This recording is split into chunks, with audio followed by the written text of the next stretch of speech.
और मल, तीन का नाम ले दिया तुलसीदास जी ने। तो तीनों में क्या अंतर है? माया, मोह। पहले माया होती है, इसीलिए उन्होंने पहले माया का नाम लिया। माया का अर्थ होता है जैसे चेतन के ऊपर सूक्ष्म शरीर, स्थूल शरीर, कारण शरीर, आवरण। जैसे आप लोगों के शरीर में बनियान, कुर्ता, स्वेटर क्रम से है। पहले क्या है? बनियान है, फिर क्या है? कुर्ता है, और फिर क्या है? स्वेटर। इसी तरह पहले माया। माया कहते हैं माया। माँ मैंने नहीं, या मैंने जो है नहीं पर भासती है। जो है नहीं पर भासती है, उसको क्या कहते हैं? माया। जैसे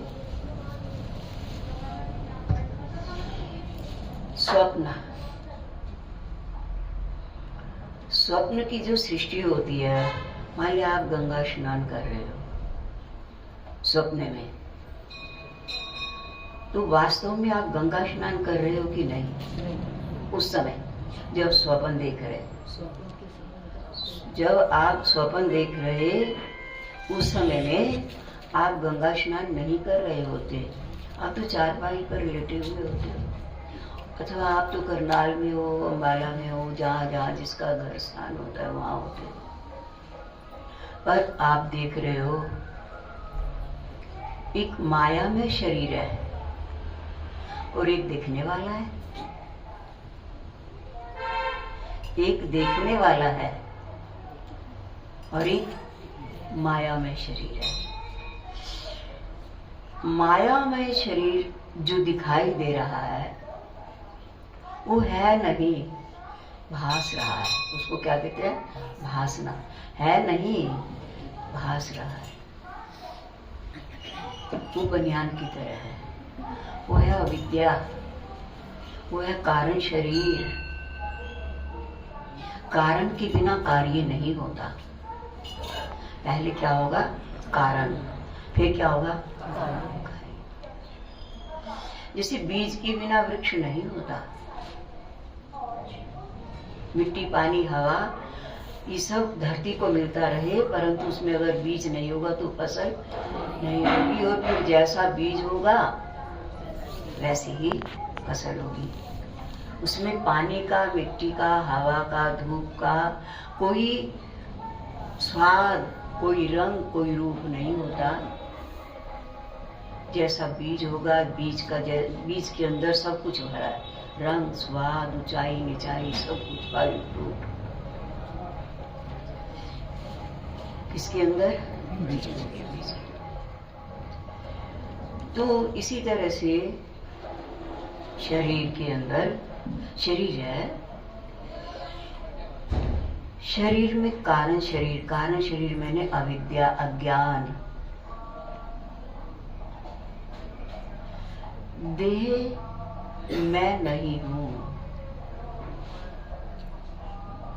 देह मैं नहीं हूँ। जैसे देखने वाला स्वप्न में जो गंगा में नहा रहा वो नहीं है, पर फिर भी उस समय तो उसको यही लगता है कि मैं गंगा में नहा रहा हूँ। और मान लिया पैर फिसल गया तो चोट में लग गई, मान लिया, पर उसको न पैर फिसला देखने वाले का, ना वो गंगा में नहाया, ना पैर फिसला और ना चोट लगी, सब भास रहा है। स्वप्न, इसको क्या कहते हैं? माया, जो है नहीं और भासता है। माया से फिर मोह की उत्पत्ति होती है। माया से मोह की दो शाखाएं हैं, जैसे बीज में से फिर अंकुर निकलता है और पहले उसमें दो दल आते हैं, दो पत्ते, छोटी सी टहनी सी निकलती है और उसमें दो पत्ते से आ जाते हैं। तो माया से फिर दो पत्ते कौन से? अहमता और ममता। अहमता और ममता। क्योंकि जब आप गंगा में नहा रहे हो स्वप्न में, तो उस समय आपको लगता है कि हम फिसल गए, चोट भी लग गई, किसी ने पकड़ा भी नहीं है, रो रहे हैं पड़े हुए, ये सब कुछ हो रहा है कहाँ? स्वप्न में, है ना। इसी तरह से अथवा कोई यात्री लोग नहा रहे थे या परिवार के लोग नहा रहे थे, उन्होंने हमें पकड़ा और संभाला, इत्यादि इत्यादि, उनका हमने धन्यवाद किया। तो ये सब क्या है? ये परिवार, रिश्तेदार, इष्ट मित्र। जैसे चोट लग गई, अब जीवन काल में, जागृत अवस्था में भी चोट लग गई, गिर गए, मान लिया कुछ हड्डी पसली टूट गई, कुछ हो गया, किसको लगी? शरीर, चेतन को या शरीर को? तुम चेतन हो कि शरीर? चेतन, चेतन, चेतन, चेतन, चेतन है ना, आत्मा है ना, उसमें रहने वाली आत्मा है ना, उसमें रहने वाली आत्मा है। तो हड्डी पसली आत्मा की होती है या शरीर की? शरीर की। तो चोट भी किस में लगती है? शरीर में लगती है ना। ठीक है। और शरीर की संबंधी जन संभालते भी हैं, आ जाते हैं उठाने, सहयोग देने के लिए। व्याकुल कौन हो रहा है? शरीर हो रहा है कि उसमें रहने वाला? रहने वाला। शरीर नहीं रोता, शरीर दुखी नहीं होता, रहने वाला दुखी होता है।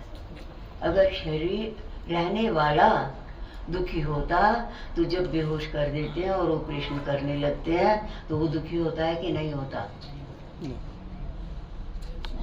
जब ऑपरेशन होता है और बेहोश करके करते हैं तो वो दुखी होता है कि नहीं होता? उसमें वो है कि नहीं? चेतन है ना, तो कहेंगे ना मर गया, है, रहता है ना। तो हम कौन है? चेतन है। हम देह नहीं है।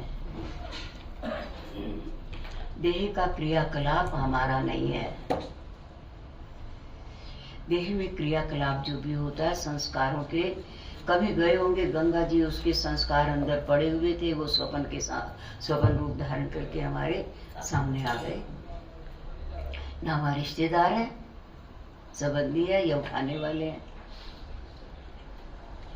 केवल चेतन देव है, वो देख रहा है। दुखी सुखी भी वही हो रहा है। शरीर दुखी सुखी नहीं, शरीर तो बिस्तर पे पड़ा है। ये क्या है? मोह, अहमता। मुझे चोट लग गई, जबकि मुझे चोट ही नहीं लगी।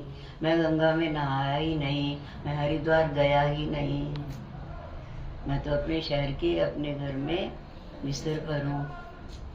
मोह, इसका नाम क्या है? अहमता आ गई। माया, माया के बीच में कौन आएगा फिर? अहमता। मैं गंगा गया, नहा रहा था और ममता आ गई, मुझे चोट लग गई, मुझे लोगों ने उठाया, मुझे रिश्तेदारों ने उठाया। रिश्तेदार वहां थे ही नहीं, तू ही तू था, तू अकेला ही था। अहंता, ममता, ये क्या है? और मल। कुछ लोग हमें देख, हमारे रिश्तेदार भी थे खड़े हुए, वो हमें देखते ही रहे, उन्होंने हाथ नहीं लगाया, ग्यारह ने उठाया, उनके प्रति आपको क्रोध भी आ गया। काम, क्रोध, लोभ, मोह, मद मत्सर, ये सब क्या है? मल, ये सब क्या है? हाँ, चेतन में नहीं आया। चेतन में नहीं आया ये सब दोष। रिश्तेदार थे ही नहीं, वो तो अकेला चारपाई पे सोया हुआ था। वो सब थे ही नहीं, यात्री लोग थे ही नहीं। बोले अपने काम नहीं आए, गैर काम आ गए। ये क्या है? हमारे क्रोध किसकी वजह से आया? अविद्या के कारण, अज्ञानता के कारण। अज्ञान, वहां कोई नहीं था, हम अकेले थे। जो देख रहा था स्वप्न, वो अकेला ही था। इसलिए जो झमेला है ना सारा संसार का, ये यही है, मोह, माया और मल। इसी में उलझे रहते हैं। उमा कहूँ मैं अनुभव अपना सत हरि भजन, जगत सब स्वप्ना। जगत के जितने भी जंजाल हैं वो क्या है? स्वप्नवत है। बोले सत हरि भजन, भगवान का भजन ही सत्य है। वही बेड़ा पार करेगा।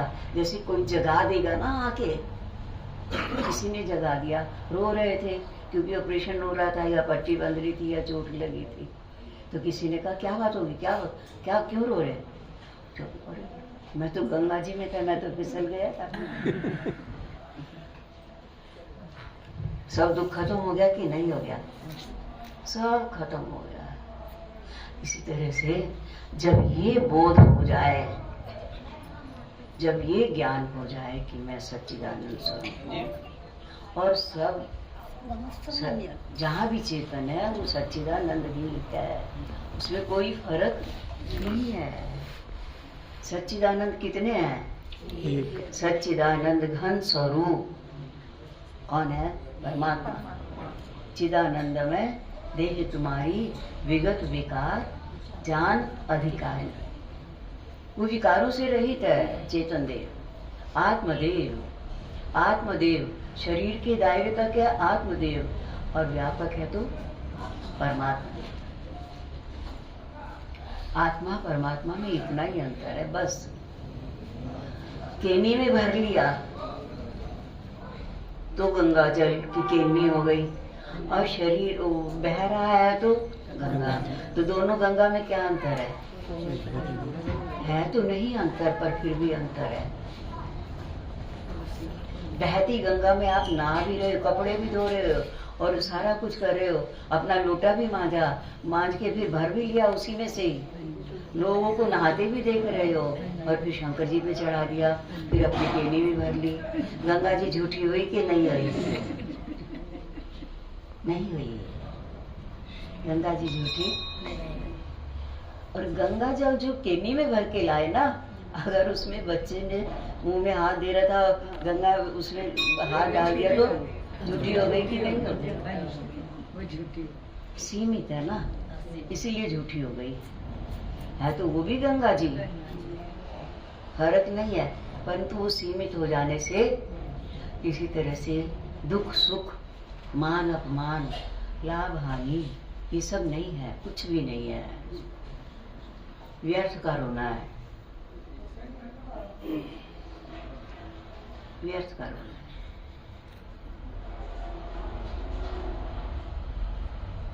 स्वप्न में माँ कहूँ मैं अनुभव अपना सत हरि भजन, जगत सब। हाँ, इस स्वप्न से हमें ऊपर उठना है। इस स्वप्न से हमें अपने में स्थित होना है। जब देह में स्थित हो जाते हैं ना हम, अहंता और ममता, ये क्या लक्षण है? देहाध्यास। देहाध्यास के दो लक्षण है, अहंता ममता। ये मैं हूँ, देख नहीं रहे हो, ये मैं हूँ। और ममता, वो मेरा है, वो किसी पड़ोसी का लड़का है, बच्चा है, ये मेरा बच्चा है। अहंता ममता। मेरा बच्चा गिर गया तो मैं फटाफट दौड़ूंगा उठाने के लिए, और दूसरे का गिर गया, कोई और था बच्चा, ये तो उसका किसी का है, मैं क्या बताऊँ। आगे से चले जाते हैं, एक्सीडेंट देखते भी नहीं है, दुनिया भर के नुकसान हो रहे हैं, हानि हो रही है। कोई असर नहीं चित्त पर। अहंता, उसमें ममता नहीं है ना, उसमें हाँ अहमता देह में होती है। देह सीमित है, देह सीमित है, देह की दुनिया सीमित है, देह के बच्चे सीमित हैं, देह के रिश्तेदार सीमित हैं, और सच्चिदानंद भगवान के रिश्तेदार व्यापक है। सारी सृष्टि भगवान की है। देखो, कोई भगवान को ये भी कहता है कि भगवान जी हमारे दादाजी हैं, हमारे नाना जी हैं, हमारे फूफा जी हैं, कोई कहता है क्या? चाहे वो बड़े बुजुर्ग हो, चाहे वो मध्य की अवस्था के, युवावस्था के हो, और चाहे कोई बच्चे हो, सब क्या कहेंगे? पोता भी कह रहा है माता पिता तुम मेरे, बाप भी कह रहा है माता पिता तुम मेरे, और दादा भी कह रहा है माता पिता, तीनों के दादा, तीनों के भगवान क्या है? माता पिता। एक लाइन में खड़ा कर दिया सबको। आत्मदेव न छोटा है न बड़ा है, आत्मदेव न छोटा है न बड़ा। आत्मदेव की कोई आयु नहीं है, कोई अवस्था नहीं है, कोई आयु नहीं है। वो तो व्यापक है, वो तो सब में है। तो इसीलिए तुलसीदास जी ने कहा कि ये रामायण, राम का घर, आयन मैंने घर, ये जो रामायण है इसका आश्रय लेने से, पठन पाठन करने से जीव की अहंता, ममता और मोह तीनों का नाश हो जाता है। मल विक्षेप आवरण, मल विक्षेप, मल दोष होगा पहले। मल दोष कैसे होगा? बोले जैसे केकई ने किया, जैसे मंथरा ने किया, जैसे और राक्षसियों ने किया, ऐसा कर्म हम कभी नहीं करेंगे, नहीं करेंगे। जैसे रावण ने किया ऐसा हम कभी नहीं करेंगे। अथवा जैसे रावण की प्रजा ने किया, रावण के भाइयों ने किया, रावण के बच्चों ने किया, ऐसा हम, अगर ऐसे रावण जैसे हमारे भाई हैं, बाप हैं, कोई हैं, हम उनका साथ नहीं देंगे। हमें भविष्य बनना है।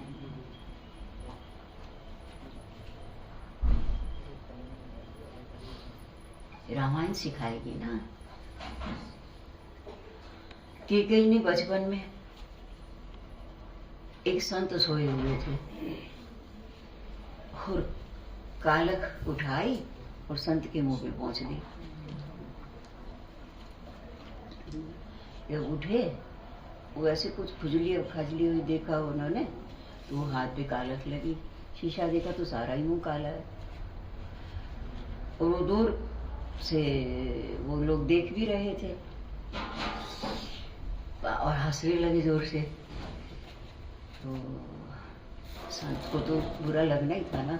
सो रहे हैं, तुम्हें क्या कह रहे हो, क्या बिगाड़ रही तुम्हारा, और गलती करके हंस भी रहे हो। बोले मेरा मुंह काला नहीं किया तुमने, मैं तो धो लूंगा, ये कालक तो मेरी अभी उतर जाएगी, पर तुम्हारे जिंदगी में एक ऐसा समय आएगा तुम इतना गंदा कर्म करोगे कि 3 कालों तक तुम्हारी कालक नहीं उतरेगी। कोई केकई का नाम भी लेके राजी नहीं है, क्योंकि राजकन्या थी ना, अभिमान था राजकन्या। कभी भी किसी को छोटा और बड़ा न समझो। हालांकि केकई को फिर दुख लगा जब ऋषि ने शाप दे दिया,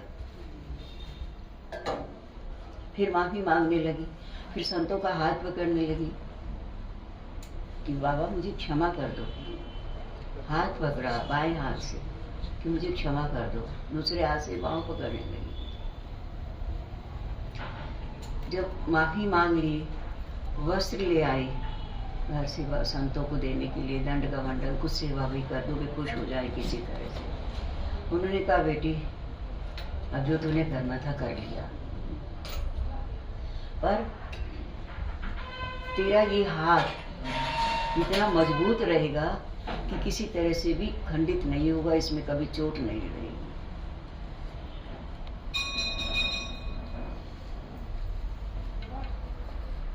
परंतु जो वचन निकल चुका है वो तो निकल ही चुका है वाली बात है। और वही कारण बना कि कई जब देवताओं को किसी ने कहा, ब्रह्मा जी ने, कि तुम जाओ अयोध्या नरेश जो है, अगर वो तुम्हारा साथ दे दे तो तुम जीत जाओगे। देवताओं का और राक्षसों का युद्ध हो रहा था, तो उन्होंने कहा कि तुम, और देवता थोड़े ढीले हो रहे थे, हार रहे थे। तो ब्रह्मा जी को तो दुख लगता है ना, योग्य बच्चा अगर दुखी हो तो स्वाभाविक ही परेशानी होती है। तो ब्रह्मा जी ने कहा, देवताओं, अवध में राजा दशरथ है, पुण्य आत्मा है, रघुकुल में है, उनको ले आओ। अगर वो तुम्हारे पक्ष में आ गए तो तुम जीत जाओगे। तो फिर पवन देव लेने के लिए आए थे राजा दशरथ को कि हम परेशान हैं, अब हमारे साथ रहो युद्ध में। तो देवता जीत गए थे, है ना। तो उस समय में राजा दशरथ की धुरी टूटने लगी, टूट गई। तो फिर कैकेयी को ये पता था कि इस हाथ को मेरे कुछ नहीं हो सकता, ऋषि का वरदान है, इसीलिए उसने अपना उंगली लगा करके उसकी रथ की, युद्ध होता रहा और खून बहता रहा। खून बहा पर दर्द ना हुआ, और उंगली टूटी भी नहीं, सर्वांग ठीक रही, गिरी भी नहीं, भगवान ने रक्षा की। तो इसलिए कभी भी हम लोग गंदे मंदे कामों में ना उलझे, ना किसी की हंसी मजाक ना करें। तो रामायण सिखाएगी ना हमें कि हमें कैकेयी नहीं बनना है, हमें सुमित्रा बनना है, हमें कौशल्या बनना है, हमें राम बनना है। हमें जैसे रावण वगैरह, इसके भाई कुंभकर्ण वगैरह, उन्होंने तो कोई सीता जी का हरण नहीं किया था, पर पाप करने वालों को साथ तो दिया था ना। हमें गलत करने वालों के साथ नहीं रहना। ये कौन सिखाएगा? ये मल दोष है। काम, क्रोध, लोभ, मोह, मद, मत्सर, ये सब क्या है? मल दोष है। राम जी के स्वरूप की महिमा, राम जी के स्वरूप का वर्णन गीता जी से बढ़ के, रामायण जी से बढ़ के कहाँ आ सकता है? और कैसे घर में भगवान प्रवेश करते हैं, निवास करते हैं, वाल्मीकि जी ने बता दिए। हालांकि राम जी ने तो इंसान के रूप में पूछा था कि हम कहाँ रहे, वाल्मीकि जी जानते थे। तो पहले उन्होंने भक्तों के लक्षण बता दिए कि अगर आप अपने घर में भगवान, हृदय में भगवान को प्रकट करना चाहते, रहते अब भी हैं, पापियों के हृदय में भगवान रहते हैं कि नहीं? रहते हैं। भगवान का स्वरूप क्या है? सच्चिदानंद, सच्चिद आनंद, घन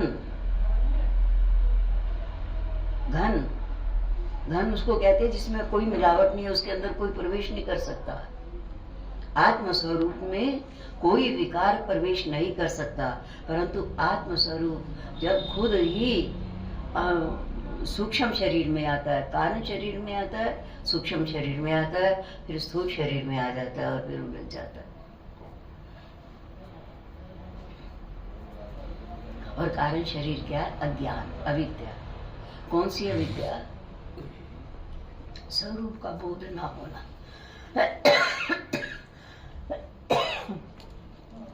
आत्मज्ञान ना होना। इसलिए हम लोगों को ये सब, हमारे दोषों को कौन दूर करता है? रामायण।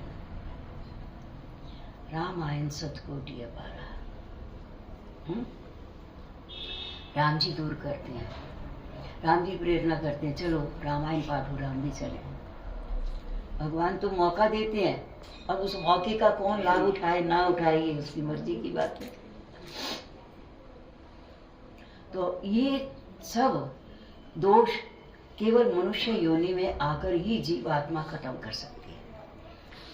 जब चेतन के माया, मोह और मल दोष खत्म हो जाते हैं तो वो शुद्ध सच्चिदानंद स्वरूप हो जाता है तो वही, पर ये मिश्रण आ जाता है। मिश्रण आने से मलिन हो जाता है और अपराध करने शुरू कर देगा। शुद्ध काम करने की बजाय, अच्छे काम करने की बजाय अपराध करने शुरू। राम जी को पता ही नहीं चला, मतलब महसूस ही नहीं हुआ वे वनों में जा रही है या राजतिलक की गद्दी पर बैठी, एक समान।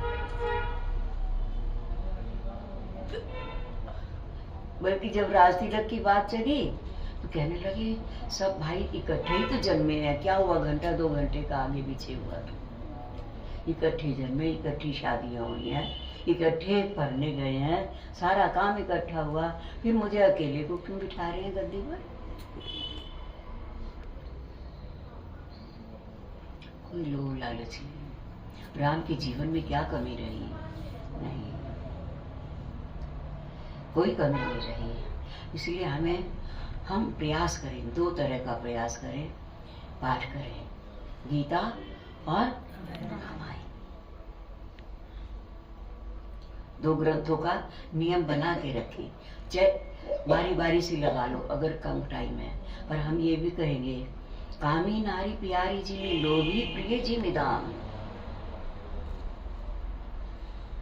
वासना युक्त मनुष्य के अंदर सब काम छोड़ के भी वासना में फंस जाएगा। और लोभी धन के लिए बोले 2 बजे बस आएगी, ट्रक आएगा, बोले हम 2 बजे पहुंच जाएंगे। और 2 बजे कोई कहे कि पाठ के लिए जाना है, इतनी सर्दी पड़ रही है, 2 बजे बड़ा मुश्किल है। 2 बजे का जहाज पकड़ना तो पकड़ लेंगे कि नहीं, क्योंकि जहाज में जाएंगे, व्यापार करेंगे तो धन आएगा, इसलिए 2 बजे भी तैयार है ना। परंतु जब हमारे अंदर ये भावना जागृत हो जाए कि हमें भजन करना है, बस अपने प्रभु से मिलना है, और प्रभु की दया दृष्टि होते ही हमारे सारे दोष खत्म हो जाएंगे। कुछ हम करें, पहले कदम हम बढ़ाएं ना, कुछ हम करें, काबू करें। देखो कितना भी हम छल कपट कर ले, कुछ भी कर लें, एक तरफ से करते हैं। एक सरदार जी की कहानी है, कहते वो गुरुद्वारे में गए, प्रसाद लिया, हलवा प्रसाद मिलता है, ले लिया, मन आया और ले लो,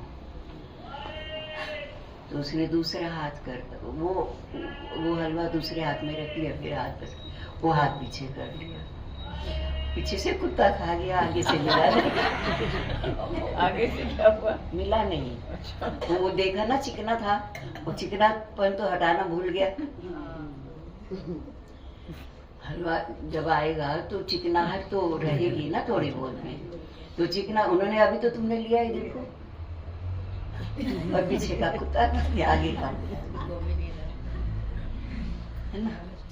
यही हाल हम लोगों का हो रहा है। जीवन बहता जा रहा है और कुछ हाथ नहीं लग रहा। बेटी को ब्याया, बेटे को ब्याया, बेटी को दामाद ले गए, बेटे को बहुरानी ले गई, तो अकेले क्या हाथ लगा बताओ। बोलो सच्चिदानंद।